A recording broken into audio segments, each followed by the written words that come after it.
Hello, I am Lance, and this is my good friend Doug, and it is Wednesday night, and we're talking Psalm 88, which is a lament.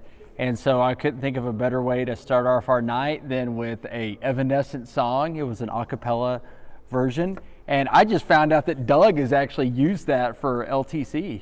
Yeah, it's a really great song. It's something that I encourage you to go back and listen again and then read the lyrics. It's really pretty profound. Yeah, and I thought that was like my thing, and you've actually used that before. Yeah, this is you're the second. not the only I know. derpy person. You're just derpy more often. That's true. All right, so stick around. We have a couple more songs, and you'll probably will notice a theme in these. They're kind of laments, and then we'll come back and talk Psalm 88.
Lord, as we have just sung, I pray that you will hear the prayer that we offer.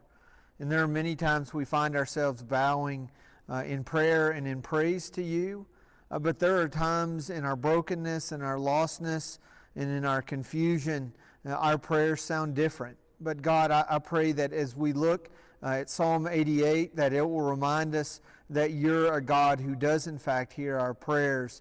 and that I pray that we will continue to be formed by your Spirit in the way that you hear our prayers, the way that you answer them, and the way that you help us grow in our faith. God, we thank you for being a God who allows us to go through the ups and downs of life, and you're also a God who is there with us in each of those moments. It's in the name of Jesus that I pray. Amen.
Take till there's nothing to turn to, nothing when you get through. Won't you break, scatter pieces of all I've been, bowing to all I've been, running to, where are you? Did you leave me unbreakable, leave me frozen? I've never felt so cold. I thought you were silent, and I thought you left me for the wreckage and the waste on an empty beach of faith? Was it true? I've got a question. I've got a question. Where are you? Scream deeper. I want to scream. I want you to hear me. I want you to find me. I want to believe, but all I pray is wrong, and all I claim is gone. So I've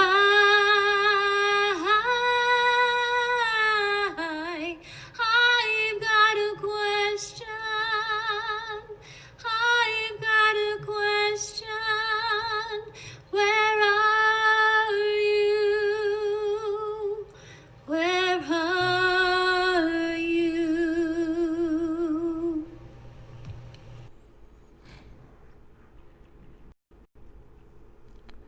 All right, I hope you show me some mercy and some latitude with the music. A lot of weeks I have almost nothing to do with picking the songs out. Doug and Jamie kind of do that. It just kind of happens and I see it and then I complain about it afterwards. But this time I kind of took charge of these 4 songs. 2 of them obviously are not in the hymnal. That last one, there's not a cappella version anywhere on the planet. So my wife spent a lot of time and she made that for us all. But so that's one of my favorite people, my wife, singing a song by one of my favorite bands, Jars of Clay. And so And singing about your favorite subject. silence. No, it's a lament. Yes. Yeah, and so just kind of that longing of wanting to be heard by God, but also kind of mixed in with that doubt of, do you really hear me? And so it's a beautiful song, and that version of it I think is beautiful. So Jamie, thank you. And so really none of the lyrics of verse 8 of Psalm 88 are in that song. A little bit of verse 2 is in there about my prayer coming to you, but its theme and its tone definitely touches on Psalm 88. Yes. And so now, everybody, hopefully you've taken the time already. If not, just by listening to the songs and then listening to Lance's introduction, we are now diving headfirst over our heads into a serious song of lament. And if there is ever a song of lament and one of sadness, Psalm 88 is this. In fact, it has been called the gloomiest psalm found in Scripture. And so it is definitely one that you're probably never going to see on a bumper sticker. Probably not. You're not going to frame it and put it on your wall. And it's probably not one that you're going to sing. But this is what's really interesting about this psalm, is that if you look in the subscription above where the actual text starts, one of the things it mentions in Psalm 84 is that it is not only a psalm, but it is a song which leads us to believe, or at least leads scholars to believe, that this was actually sung. And I just think that's interesting, to think that a group of people would sit down and say, okay, turn in your hymnals to Psalm 84. We're going to be singing that this morning. And it's not a clap your hands, woo, we're glad you're here. It's difficult. Did you watch the YouTube clip that I sent you? I did. There's actually 3 guys that are chanting this, and you can find that online. Yes. I'll post it in the Facebook. Yes. Yeah. So what we do know about Psalm 88 is that we know that it was written by the sons of Korah. We're somewhat familiar with them. They've written several others that we've already covered. It is according to Mahalalinath, which I don't know if I'm pronouncing that right, but we're not really sure what that means, except that it might be a musical term that that could be talking about a specific tune in which it's set to, which again just gives credence to the fact that this was not just written down, but it was probably chanted or sung in some way in Old Testament times. And then one more thing I want to point out, which really surprises me, is that it is a maskil. And what actually does that mean? That means that it is meant to teach. And I just think that's interesting. Yeah, we're going to learn to groan. Yeah.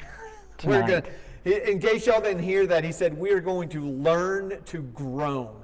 So my kids have already figured that out. They know how to do that. It's their job. But I think it's interesting You that could mistake grumbling for groaning, Yes. and I'm going to get into that in just a moment. you are. We're going to have arrows and things going all directions. So a little more of the background. Heman is one of the ones that we think actually penned this. They believe that he was the grandson of Samuel. His name actually appears quite a few times in the Old Testament. It's likely that there's two different people that have this name though, but we think that this is the one that penned Psalm 88. He was assigned by David to kind of oversee the music of the tabernacle, so he was important there. He was known to be a seer, that he was a prophet of sorts. And when it says that Solomon is really wise, it says he's wiser than Heman. So just the fact that he's like the measuring stick that you have to go to find the wisest man in the world at that time, Solomon, means that he's a pretty wise man. Nobody says that Usain Bolt is faster than Doug Crum. No offense, Doug Crum. But you're not the measuring stick of speed. And so this was a very well-known, very wise man, very talented. This is the only psalm that we have from him, though.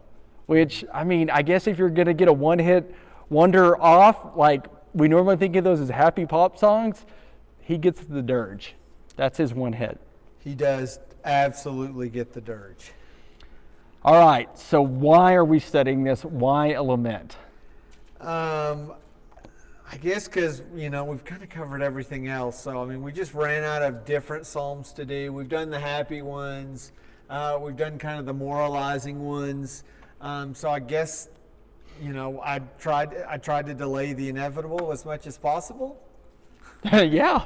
But we're here. And it was my turn to pick it. Yes, because if it was my turn, I mean, I would struggle with it. And so I want to ask this question right off the bat. Because we've already said, okay, this is a lament. And I don't think I'm the only one in here or out there. I could be. But I don't think I'm the only one who finds reading Psalm 88, it makes me very uncomfortable. And so my question is, and it's not rhetorical, because I'm going to answer it a little bit, but then I want to give you a chance to answer it. But my question is, why are we so uncomfortable with this type of psalm? And as you read through it, you're going to be like, oh, wow, I think you're going to understand why if you haven't already. Why do I think I am uncomfortable with this song, and why do I think, generally speaking, we're uncomfortable with this song? Which, by the way, if you say, oh, no, I'm very comfortable with this psalm, I do want to mention that finding songs that match up with Psalm 88 was very, very difficult. Yes. And the one that we're going to close on kind of subverts the whole point of everything that we're going to say, because we ran out of songs that match up with this. Yes. Yeah. So there's just not a lot of people who say, hey, let's sing about, how sorrowful we are and where, how God has abandoned us. So I'm answering my own question. You can come up with your own answers as well. But why are we so uncomfortable with this psalm? I think one reason is we like happy endings. Okay, we are in a culture that we like to have everything fixed and tied up with a pretty bow on. If you're going to watch a movie, you have anywhere from 90 to 120 minutes for the producers of that movie to get everything fixed at the end, right? Okay, if you're watching a sitcom, not including commercials, you have 30 minutes to take, a tough situation and everything get fixed at the end. And I think we're just kind of used to that, and we don't get that with Psalm 88. Well, you've said that you would like to read it backwards. Yes, I would. That this starts at the low point and this ends at a low point and starts at kind of a high point, Yeah. and that you would like to run it backwards. Yeah, I wish we could read 18 down to 1 and say, oh, yes, there's a good ending, but that's not going to happen with that. Why else are we uncomfortable with this? I think we want to sound more faithful. And I think some people could listen to this and maybe kind of question, like, where's the sons of Korah? Why are they not more faithful? I'm not putting their faith into question, but I think you could read this and just have faith that God will take care of him in this situation. I think also we want to sound more faithful in our songs to God. I think we struggle with this because we want answers. I think we don't like this because it doesn't promote prosperity, which I know that we're not all yay prosperity, but I mean it would be nice to have a little silver lining. I think we don't like this because we are afraid to say it to God, and I think that we don't know if God really would want to hear us. So those are my reasons why I think maybe I'm uncomfortable with those with Psalm 88. What's your take? I agree with everything that you said, but I want to be really concise here. I think our problem with psalms like this is we forget that just because the psalm ends, our life doesn't. And I think that when you end on such a low note as this psalm does, and spoiler alert, darkness is my only friend, is where this ends, that we are uncomfortable of that being the final word, thinking that somehow like, okay, if I leave my relationship or my prayer with God in that way, that he's going to have nothing to do with me at all, that we're not mindful that life lived us into that state, and that life with God is the only thing that's going to live you out of it, is life. And so I just think we put too much impact in being comfortable enough to say, okay, I can end a song here, but my life with God doesn't end there. God is going to keep living me out of this. And that's where I find a great deal of comfort here, is like I can say it and leave the song or leave the prayer there, but I know that my life with God continues after that breath, after that moment. So that's my one reason. Okay. I like it. It's a good reason. All right. So I want to expound upon that theme a little bit, because despair happens in life. And the worst thing that ever happened in your life is literally the worst thing that ever happened in your life. And you can compare across peoples or cultures or times that you lived, but I don't think it really matters. I think that whatever hurts you is what hurts you. And so with this despair, the question is, what do we do? And so I have some diagrams here. I found this painting online. I think it's beautiful. I think it illustrates despair. So the first thing I think that we can do, and the arrow is going inward, is that we can turn the despair inward upon ourselves. And this is what a lot of men do. I've watched a lot of World War II films lately, and the British were kind of known for kind of approaching the war and the bombing of London this way. And that ends up with, you tell yourself a lot of platitudes and you keep a stiff upper lip, but it also can lead to secrecy and self-loathing and self-medicating and just a lot of stuff that when you take that despair and when you take that hard things in life and when you turn it inward, that I say that it's very grating, that it's very irritating. All right, so that's probably a little bit more of my personal nature. The other thing that we might choose to do is we can push the despair out. And so that's arrow number 2. The arrow is going out, and what I call that is grumbling. Okay, and so maybe at that point we're seeking sympathy from other people. Maybe we're doing risky behaviors. Maybe we're just trying to please people.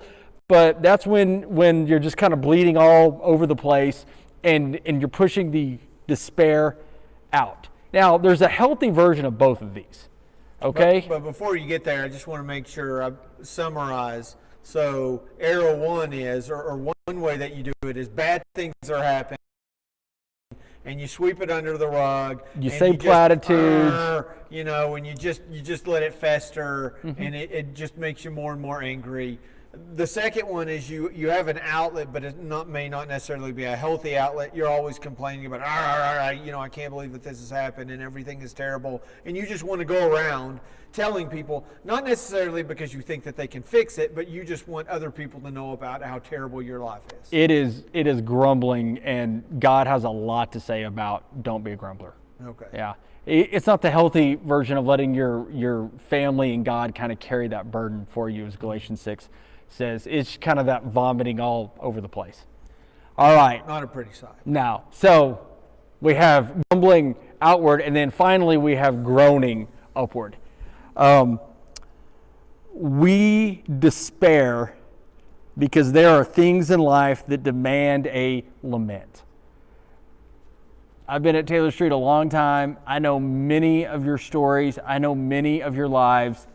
You have a reason to lament. We can talk about people that we've lost. We can talk about tragedies that we've gone through.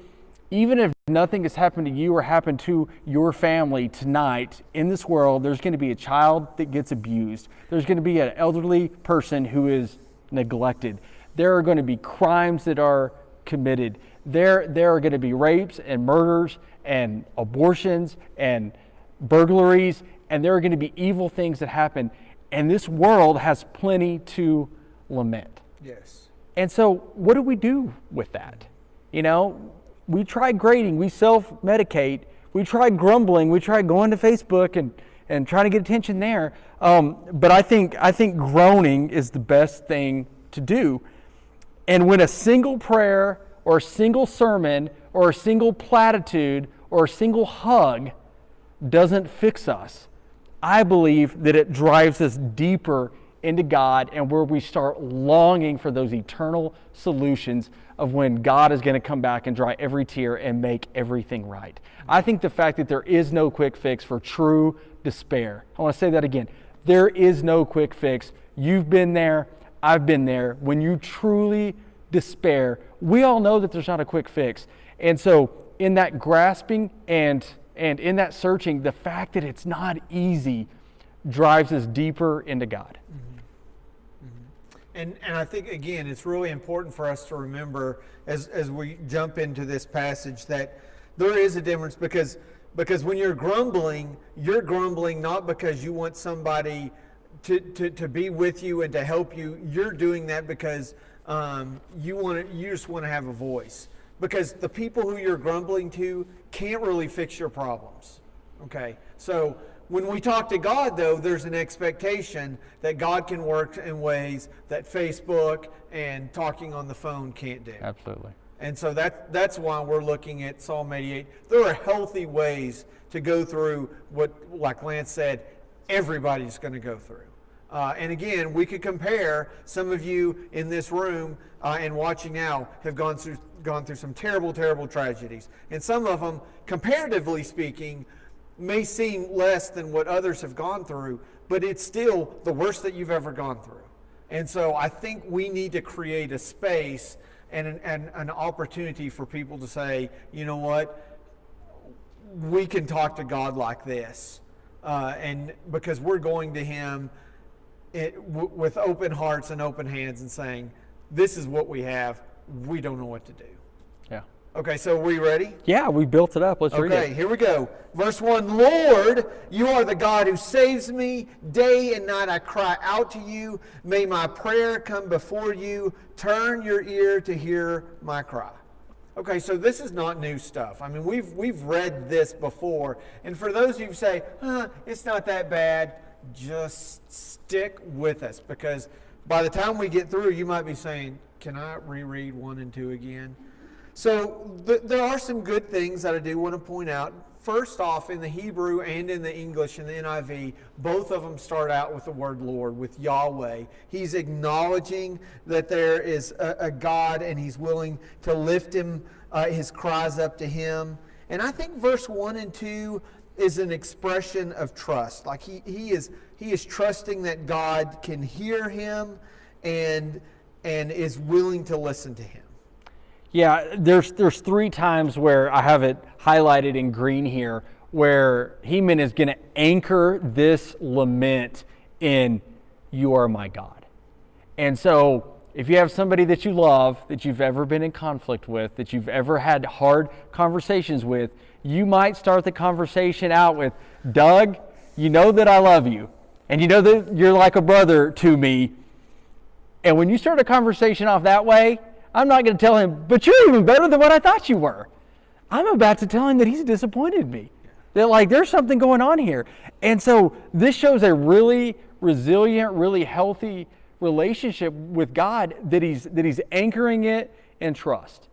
And he says, you are the God who saves me. My salvation is in you. Heman is a redeemed, saved individual writing songs for redeemed, saved people. And what he's about to say is not going to put his salvation card into question. Yeah. And if you don't read it that way, then you think this guy's manic, because you're going to see this up and down a little bit. So 1 and 2, anything else on there that you want to point out? He's got an anchor, and he says, okay, I really need you to hear me now. Yes. And now he's going to go into his complaint. Yes. And before he does that, the last word in verse 2, this word cry means intensely piercing. It's this tearful crying, calling out to God. And so it's not like a whimper. This is like just gut-wrenching. Just imagine the worst sound that could come out of your body as you're just in utter pain. That's what we're getting here. This is ugly crying. Yes. Okay. I am overwhelmed with troubles, and my life draws near to death. I am counted among those who like one without strength. I am set apart with the dead, like the slain who lie in the grave, whom you remember no more, who are cut off from your care. It's not what you're used to hearing at church. No, like you say, okay, well, that's pretty rough. It'll get better in a second. But, I mean, he says he's thrown into a pit. The word is like a cistern. It's figuratively talking about a grave. He's going to go on to say it's almost like being thrown into a mass grave, thought to be dead. And just imagine that, lying on a battlefield, hurting and broken and unconscious, and people, assuming you're dead, pick you up and throw you in a mass grave, and they're throwing dirt on you. Can you imagine that fear and that anxiety, and how troubling it would be to think as you're waking up feeling the weight of the dirt being piled on you? And it's a little bit like Paul, that you're like, okay, what's your thorn in the flesh here? There's a lot of people who think that it's probably his physical health, that he literally has a disease in which he's literally dying. Some people think it's just emotional health. Depression wasn't a word that they were familiar with, but it's described a lot in the Bible. And so this kind of sounds like that's what he's describing. Yeah. And so we don't know exactly what he's going through, but we know exactly how he feels about it. He feels like the person that he was, and the person who is related to God, that person is dying, and that God doesn't care. And that this separation, that it feels permanent to him right now. When you start using death as your analogy for what you're going through, he felt like that it was permanent. Mm-hmm. And so he's in a dark place. Mm-hmm. And he's actually going to escalate that complaint now. Yeah, so now he says, here's where I am. Now let's talk a little bit about, or he's going to talk about in verse 6 and following, how he got there. And listen to this, very accusatory. You have put me in the lowest pit, in the darkest depths. Your wrath lies heavily on me. You have overwhelmed me with your waves. You have taken from me my closest friends and have made me repulsive to them. So he went from, I'm in a bad place, to saying, and you're the one who put me there. And who's the you? Well, obviously he's in prayer. He's talking to God. Yeah. I mean, he is bringing the thunder. I mean, it's not like, hey, I'm in a bad place. He's like, you put me here. It's not like, oh, I haven't seen Heman lately. Where could he be? No. You placed me there. You knew it. You made me repulsive to my friends. And so normally the only types of characters that we're used to seeing this kind of language in, I think of Lieutenant Dan from Forrest Gump that is a heretic. I mean, he's not coming at it from faith, but he's kind of having it out during that storm with God. We don't put this type of language in the mouths of people of faith, and yet it's right here in black and white. I mean, he's laying his current agony at God's feet, and God doesn't strike him dead. And you pointed this out, that the pause comes at the end of 7. Yes. And Doug and I had this conversation. He was like, why aren't you acknowledging the pauses as you break this up? And I was like, well, I deleted the footnotes from my online version, A, and B, where you just told me that they don't make sense. Yeah. So, like, you think you say it all, and you kind of take a breath, and then you think of something else, and you just keep going. That's kind of like what he does, because his language doesn't soften up after the pause. No, it's like he gets more momentum. Yeah, it's like he thinks of something else. He's like, no, I'm down really low, and you took my friends. Yeah. I mean, it just keeps coming. And so he feels stripped of everything. And paradoxically, I feel like that the removal of that comfort of feeling the presence of God and that comfort of having his friends nearby, I think that had a paradoxical effect that he longs for God even more. You know, it's one of those things that he's mad at God, but he really wants to be with God right now. And again, when you're angry at somebody and you're kind of, like, if they were to just get up and leave the room, that would drive you crazy. And so I think he wants God's presence even more in kind of his disappointment than what he wants it when things are going well. Yes. And that's a paradoxical effect. I think that's one of the reasons why we need to groan. Yes. You know, it reminds me years and years ago, as a teenager, we were out and about, and we were at some kind of sporting event, and there's a dad holding a little boy, and he was throwing a fit, and he got all upset, and he took a swing at his dad, right? And so I'll never forget this. I was probably 15, 16 years old. The dad set the child down, who's probably like 4 years old, and he swatted the kid on the bottom, and the kid, like, not flew, but he like went and like hit a little pillar there and came back, and Dad whopped him again. Like, he's like, you don't do that. And you know what the kid did next? He turned around to his dad and was like, hold me. Like, even though he was upset with his dad, even though that he had picked a fight with his dad and lost, he was still like, but I still need you with me. And that made me think of that.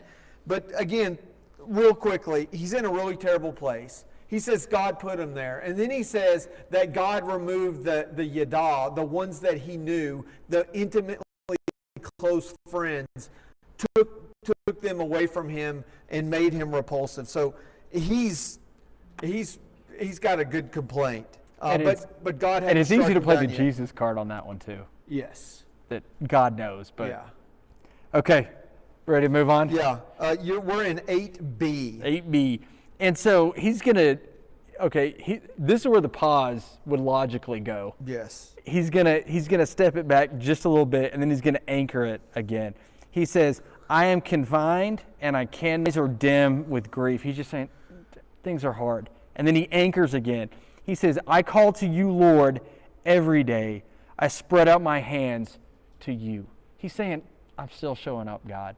Like, I'm really angry. I know I just accused you of a lot of things. I just said you did this and you did that and you took away my friends and your wrath is on me. But God, I'm still showing up for you. Yeah. It's that anchor again. Yeah. Which I kind of read differently after I read 10 through 12, which we'll go. But he's basically saying, God, I'm here. I'm doing what I'm supposed to do. Like, I'm here for you. It's kind of manipulative. Yeah. I'm not saying it's not. But it's still touching base. Yes. But you never manipulate anybody when you argue with them, Doug? I don't know. Is Jennifer in here? She is. She's saying no. Okay, so let's go ahead before she answers that. He says, do you show your wonders to the dead? Do their spirits rise up and praise you? Is your love declared in the grave, your faithfulness in destruction? Are your wonders known in the place of darkness, or your righteous deeds in the land of oblivion? Basically what I think he's saying is dead people can't praise you. And I kind of get that he's saying, you know what, if I'm dead, I have no hope and I have no faith and I have no ability, but I'm calling out to you, so don't give up. Yeah. And it reminds me of my favorite movie, The Princess Bride. They take, now I can't think of the main character, Wesley to Miracle Max's, and they're trying to figure out if they can bring him back to life. And Miracle Max says there's two types of people, or two types of dead. I got to make sure I remember I quote. He says there's a difference between mostly dead and all dead. Mostly dead means they're partly alive. All dead, there's only one thing you can do. Check the pockets. Go through their pockets and look for loose change. So he's saying, like, as long as there's a little bit in me, I will still praise you. I am not all dead. I may be mostly dead, but that means I'm partly alive, and whatever is left in me, I'm going to praise you. And so he's really escalated his conflict with God, right? He's blamed God. He's accused God. He's kind of calmed down a little bit. And now he's like the teenager who's like, if you take my car away, who's going to take the siblings to soccer practice? Who's going to run errands for you? So you don't want to take my car away. Yes. It feels like he's tried fury, and now he's kind of trying to be like, hey, God, I bring something to the table too. Yes. And we feel really smart because we think that we can see through that now, and we act like that we don't do that too. And I know that I do it, and you probably do it as well. Again, God doesn't strike him dead for it. Yeah. God says, okay, this is canon. This is in the Psalm book. You can sing this to me. It's a reminder to us, even if maybe it is kind of manipulative, that no, we should be praising God even through all of this. And so then he's going to basically say again in 13 what he said through 9 and 10. He's going to anchor again. But I cry to you for help, Lord. In the morning, my prayer comes before you. So it's like he's nearly kind of shelved, like, if I die, who's going to praise you? He's like, God, God, I just need your help. Yeah. And so he's kind of working this out on the fly. Yes, and then he's going to come back and say in verse 14, why, Lord, do you reject me and hide your face from me? And so again, I'm still getting a little bit of verse 13 says, look, I cry out to you. On my last breath, I'm giving to you as praise. Why do you reject me? And think about this. Guys, he's saying, why do you hide your face from me? That's not something that God would passively do.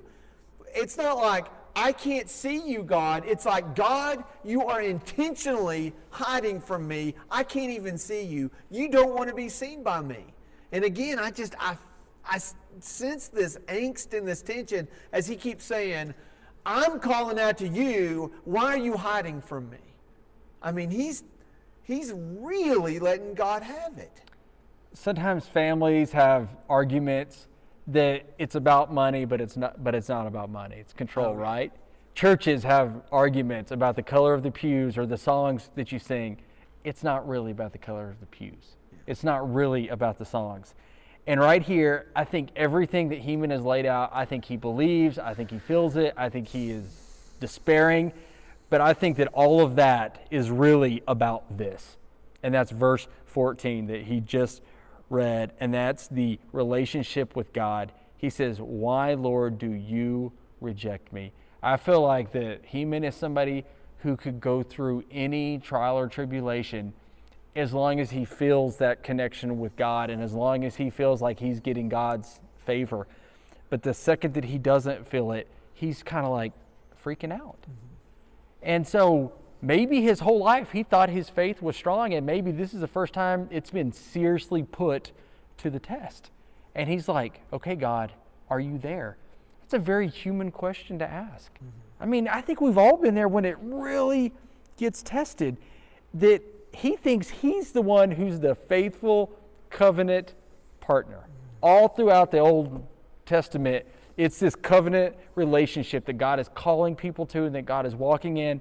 And in the long run, the only one faithful to the covenant is God. And here's this Heman that says, no, actually, God, I think I'm the faithful one. And again, to us, we can kind of pat him on the head and say, now, Heman, God's faithful and men are fallen and sinners and all that stuff. But I've been there. We've all been there, like, God, you could heal me if you would just do it. And think of how many times I taught at VBS. Think of how many times I've been to the food and clothing room. Think about how many times that I had the perfect burn that I could have given my coworker and I didn't do it. No, actually, I always do it. That's a lie. But he's there and he feels like God is letting him down. Yes. And we shouldn't patronize him for that or think his faith is weak because of that.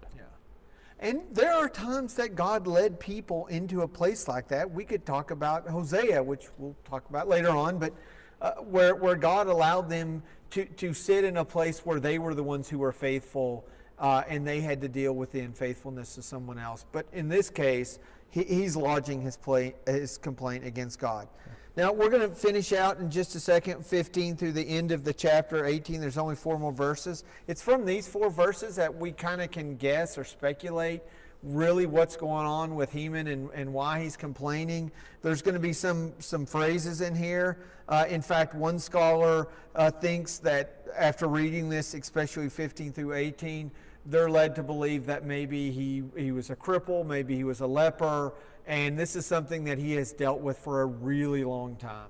And so listen to this. He says, "From my youth I have suffered and been close to death. I have borne your terrors and I am in despair. Your wrath has swept over me. Your terrors have destroyed me. All day long they surround me like a flood. They have completely engulfed me. You have taken from me friend and neighbor. Darkness is my closest friend." We're talking about intense personal suffering. He uses the word terror that in the Hebrew it's only found in Job chapter 6 verse 4 when Job is talking to God and he says, the arrows of the Almighty have pierced me, poison in. It is your terrors are marshaled against me. Like just the worst of worst situations. And ... you're the one who caused this. And guess what? It's over. Don't believe me? Open up your Bibles. Read verse 18. You know what happens after the phrase, "You took away my friend and neighbor, darkness is my closest friend"? You know what's after that? It's a period. And that's it. To me, that, you're a big friend of the mic drop, right? Yeah. I mean, it can be so teachable. But I think it leaves a lot of us very uncomfortable. I'm not saying I would do something as heretical as this, but if I'm a scribe several thousand years ago, and I'm writing this down, and I'm in charge of rewriting Psalm 88 or scribing, copying Psalm 88. When I get to verse 18 and I finish, it's really, really hard for me to put down the pen. Because I'm like, oh, but you're really awesome and I love you and I know you're going to be there for me because you're the best, go God. I mean, that's what I want to say, but he doesn't. And I think what's beautiful about it is we have those Fridays, right? We have Saturdays that as Jesus, his darkness was his only friend when he was in the tomb. His friends abandoned him. He cried out, my God, why have you forsaken me?" That Jesus himself lived this, and we go through moments in life where we feel like we are in the tomb and we're helpless and we're waiting on a miracle from God. We're waiting on a resurrection. And so I just think we have to be a people that are comfortable with those dark times in the tomb when we feel like everybody's abandoned us, and just let God live us out of those. Life lived us into it. God can live us out of it. And even if God had spoken and given him a pithy word, if it was just a word without power, then I think he would still feel the same. I mean, we're ministers. We are called into hurting lives. How many times have you said the right thing and it had no effect? A lot, right? Because they haven't lived themselves out of that yet. God hasn't lived them out of that yet. And so the psalmist is just comfortable with like, okay, mic drop. Yep. Well, let's see what happens tomorrow or the next day or the next day or the next day. And I think it really gives assurance for those of us and those of you who are going through really tough times, that there are some days that you say that amen and everything's not fixed and everything's not wrapped up, but God can still be God when things aren't working out the way we want them to. Absolutely. And so just a couple of takeaways. I would say embrace the groan. And Romans 8 has a lot to say about all of creation has been groaning as in the pains of childbirth right up to the present time. He says, not only so, but we ourselves who have the first fruits of the Spirit, we groan, we wait eagerly for the adoption to sonship, the redemption of our bodies. As long as we live in these bodies, there's going to be groans, there's going to be aches. He goes on to say that even when we don't know the words to pray, that the Spirit intercedes with wordless groans. Embrace the groan. And I would also point out that groaning can be clarifying. Sometimes when I don't groan to God and when I just grate that despair upon myself, it infects everything. And I find myself thinking and saying, everything's lost, everything's broken, everything's bad, and it just infects every part of my relationships and my life. But when I groan to God, it's amazing how I'm like, no, not everything's bad. There's just like a few things that I'm really groaning about, that it is really clarifying. And when I just try to go grumble to somebody, I end up just complaining about a lot of things that have nothing to do with me. Yeah. But groaning to God has a clarifying effect. Yeah. And that's all I got. And grading is I'm going to shoulder all the burden. Grumbling is I want somebody else to carry the burden because they can't either. And then groaning is I'm going to let God carry the burden, and He's the only one who can do it. So don't hold it all in, and don't think you're going to fix it by any amount of posts or tweets or phone calls to your BFFs or your aunt. That we need to be willing to trust that God is big enough that He can handle these really tough conversations and these difficult prayers. And don't trivialize your despair. The Bible says twice that Jesus is going to wipe every tear. And so just allow this groaning to press you and to drive you into longing for Christ to come back. Because it's too broke. I can't fix it. Yeah. That's it. Psalm 88, it's deep and dark, and it's one that we should find ourselves reading regularly to remind ourselves that even if we're not in that season of groaning, that there are some people around us who are, and we need to be cognizant of that. Amen. Okay. Thank you for joining us. We're going to have another song, and then we'll close out in just a minute.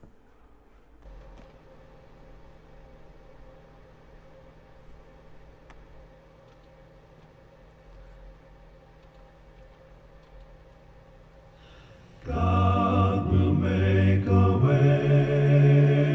where there seems to be no way. He works in ways we cannot see. He will make a way for me. He will be my guide. Hold me closely to His side, with love and strength for each new day. He will make a way. He will make a way.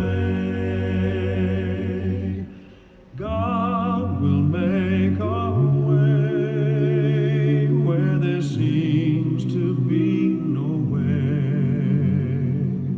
He works in ways we cannot see, and He will make a way for me.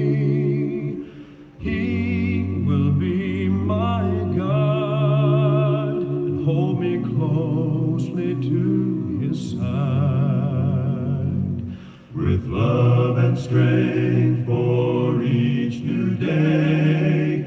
He will make a way. He will make a way.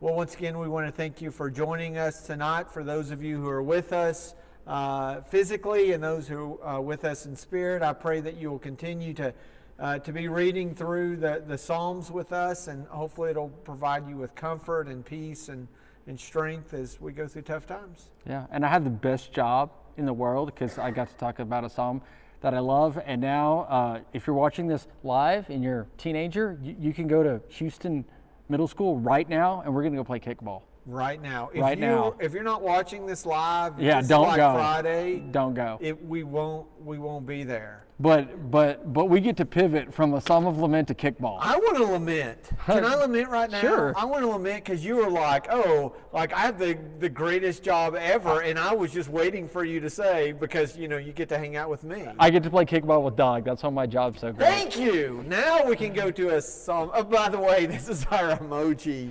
for Psalm 88. I just drew a picture of Lance, and we put it up there. So anyway, we thank you for being here. Again, if you're listening to this right now, grab your tennis shoes, meet us out at Houston, and let's play kick the until ball. 8:30. We'll play till 8:30. Yeah. And everybody else in here is welcome to come too. I expect Ida Brown to kick at least 3 home runs. So, okay. Have a great week.